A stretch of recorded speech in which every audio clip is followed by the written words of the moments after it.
Bienvenidos, iniciamos con la información. Fíjense ustedes que algo impensable realmente lo que ha sucedido en El Salvador, y es que se da a conocer que el centro histórico ha sido uno de los lugares más visitados en las festividades recién pasadas. Así como lo escuchan, algo completamente que nunca nos hubiésemos imaginado. Hemos tenido 1.7 millones de visitantes en parques nacionales y playas públicas del 21 de diciembre al 1 de enero del 2025. Fue desglosado de la siguiente manera: 747,000 en el centro histórico de San Salvador, 388,000 en sitios turísticos públicos, 392,000 en playas públicas, 169,000 en sitios culturales públicos y 15,000 en áreas naturales protegidas. De estos obtuvimos un top 5 de los sitios públicos preferidos por las familias salvadoreñas y visitantes extranjeros. En primer lugar, el complejo turístico Puerto de la Libertad. En segundo lugar, La Vinaes. Tercero, el parque de diversiones Sunset Park. El cuarto lugar, Parque Natural Cerro Verde. Y el quinto lugar, Parque Natural Balboa. Con respecto al turismo internacional, de enero a diciembre 2024 recibimos 3.956.794 visitantes internacionales. Un 34% tuvo la procedencia de Guatemala, otro 34% de Estados Unidos, un 18% de Honduras y 14% del resto del mundo, de los cuales el 60% llegó vía terrestre y un 40% lo hizo vía aérea. La Iglesia Católica tuvo los pantalones de decir su postura sobre la minería en El Salvador. Eso es lo que dice el pastor Toby. Y bueno, él asegura que a ellos lo único que les queda es decirle a Dios, que se haya hecho, que hayan tomado los diputados y el presidente Bukele la mejor decisión. Esa es la postura de la iglesia, que representa el pastor Toby. ¿Qué piensa usted de la minería, pastor? Nada, porque creo que la mayoría de personas se expresaron, dieron a conocer su sentir. La Iglesia Católica tuvo los pantalones de decir esto es lo que nosotros pensamos, y nosotros solo nos toca decir, Señor, que lo que hayan hecho sea la mejor decisión. No puedo decir más. ¿Qué cambiaría si yo opino diciendo, estoy en contra, estoy a favor? Papá, cuando la medicina amarga se menciona, tiene y deberá y habrá algún daño colateral. Eso es, porque tal término que han querido promover de minería verde no existe, lo sabemos todos. Entonces, sería una burla a la población decir, de mi parte, bueno, malo. Señores, oremos que las decisiones que han tomado, de la manera como se tomaron, no traiga tanto daño colateral. Hace muchos años hubo otro intentón, recuerdo, ni mencionar gobiernos, y nos visitaban y nos decían, mire, don fulano, aquí hay algo, yo no tengo. Pero cerró el ciclo el gobierno de la administración Saca, creo que fue, ¿no? Por ahí andaba. No, yo recuerdo también, lo intentaron con el otro color y vinieron de todo. Al final de todo, la pregunta es, ¿para quién es el beneficio? ¿Para dónde va a estar ese empleo? ¿Es el daño colateral? Yo escuché a gente conocedora en esto que me hizo reflexionar. Hablaron de agua, hablaron de muchos contaminantes. Y dije, bueno, Señor, danos el privilegio. Ojo, nada es para siempre. Sí, mire, aprobaron la ley. Ok, está bien, no hay problema. Oremos, hombre. Oremos que estas cosas, si acaso la cosa estaba equivocada, que se pueda corregir. En nada contribuye decir si está de acuerdo o no está de acuerdo. En mi caso, como predicador de una iglesia que tiene que acompañar a las personas que están en necesidad, en nada más que en politizar un tema que yo no voy a poder cambiar. Me preguntan acá, hablando ya en términos misceláneos, porque se nos está yendo el tiempo, usted opinó de que no hay oposición ni oposición política, hablar como que no es. ¿Y de la parte oficial? ¿Del partido oficial? ¿Qué se puede en evaluación de este año? Bueno, creo que le están apostando al desarrollo, porque si se lograron, si se tomaron la Asamblea Legislativa está predominando. No solo eso, recuérdole que el presidente fue quien propuso, mire señores, ¿qué les parece esto? Y él no se mueve sin investigar y tiene muy buenos asesores. Entonces yo no puedo decir sí, no, porque no conozco el proyecto, no conozco el alcance y la visión para dónde va.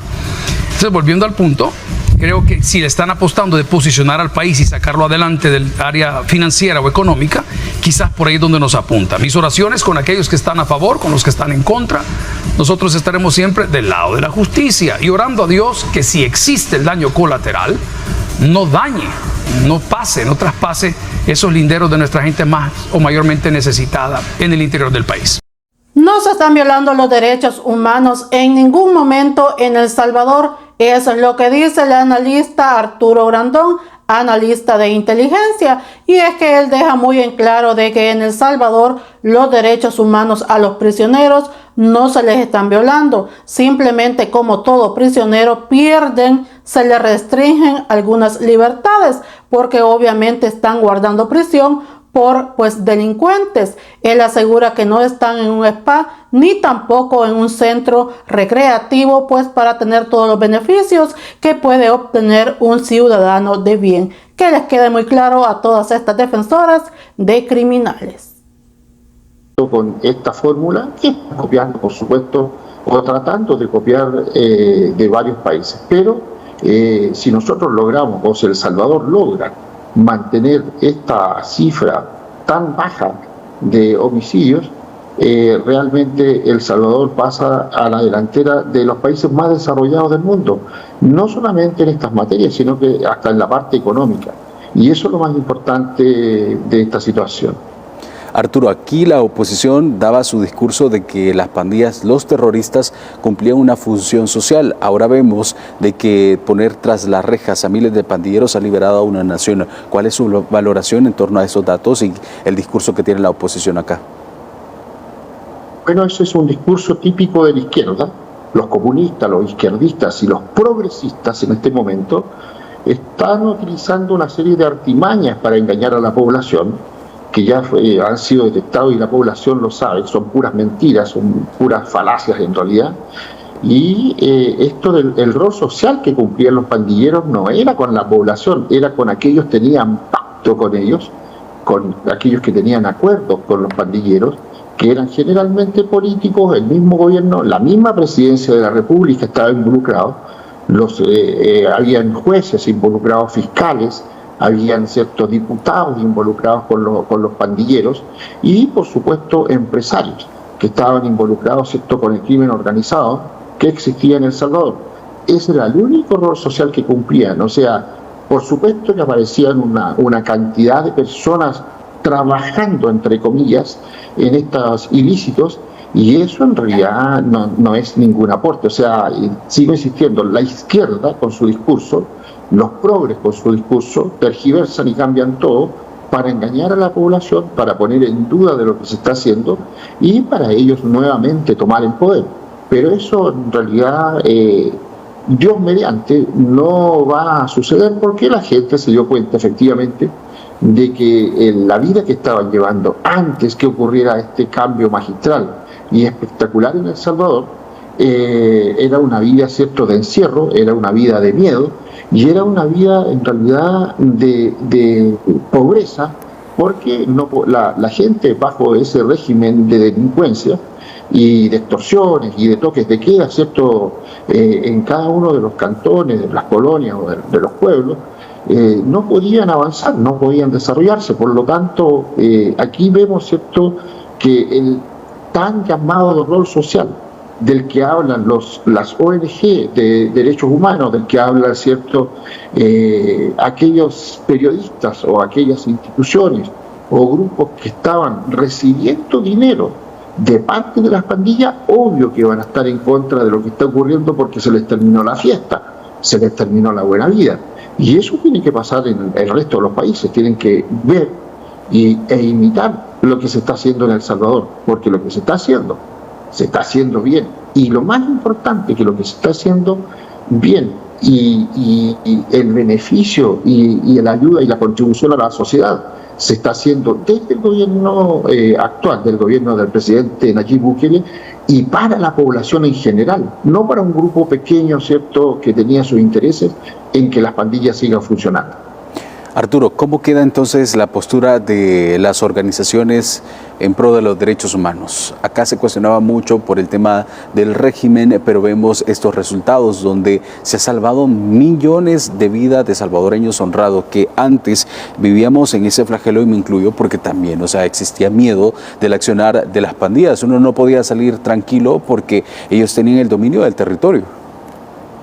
Bueno, le digo en este caso con respecto a las ONG y a todas esas instituciones internacionales que se inmiscuyeron en temas de política interna, inclusive de El Salvador, como lo están haciendo en otros países, se les terminó la fiesta, como les decía anteriormente, se les terminó la buena vida y se les termina la existencia en El Salvador porque ya no tienen el flujo de dinero que recibían del mismo gobierno salvadoreño como también de otras instituciones internacionales que le entregaban dinero para tergiversar la información de lo que estaba ocurriendo en el interior del país.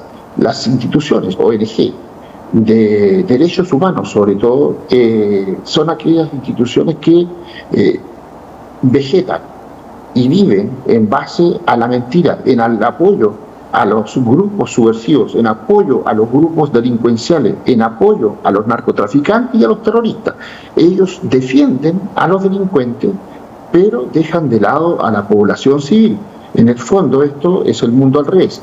Las ONG, si quieren cumplir de derechos humanos, si quieren cumplir un rol protagonista real, deben ir primero en la defensa de los ciudadanos comunes y corrientes, de los ciudadanos normales, del ciudadano de a pie, del ciudadano de la calle, de la población, del cantón, de la colonia, y no de los narcotraficantes, no de los pandilleros, no de los terroristas. Los terroristas, los delincuentes o las personas que van a cometer delitos, que están cometiendo delitos, tienen que tener claro de que ellos, al ser detenidos, pierden una serie de derechos. No es que pierdan los derechos humanos, sino que pierden una serie de libertades que gozaban cuando estaban trabajando o operando de manera legal y de manera limpia y transparente. Cuando la persona delinque, pierde ciertos derechos. No se están violando los derechos humanos en El Salvador, y eso tengo que decirlo y aclararlo. El presidente Nayib Bukele, con su plan de seguridad y control territorial, no está violando derechos humanos. La gente que está dentro de las diferentes entidades carcelarias y especialmente en el SECOT, no se le están violando sus derechos humanos, se le están restringiendo ciertas libertades porque están detenidos por delincuentes, por criminales. Ellos no están en un spa, no están, ¿cierto?, en una sala de recreación ni nada, están purgando y están pagando una pena por delincuentes, por asesinos. Y eso tiene que tenerlo claro la población, tanto de El Salvador como la población y la civilidad internacional.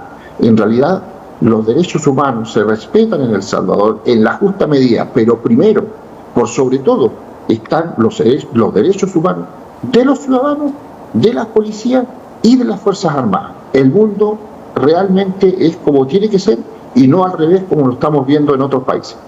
Gente, me despido hasta aquí con la información. Será hasta la próxima con más de las noticias de la política salvadoreña.